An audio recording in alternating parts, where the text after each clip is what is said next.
Welcome to the channel. In today's video, I'm going to show you how you can enable sensitive content on Telegram. So before getting into this video, must subscribe to our YouTube channel and click on the bell icon. So the first step you simply need to do is to open Play Store and search for Telegram, and you need to update your Telegram application. Then you simply need to click on open.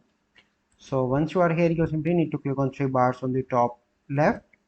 Here you need to click on settings, and here you need to go into the privacy and security, but here you can see that there is no option for sensitive content. As you can see that there is no option.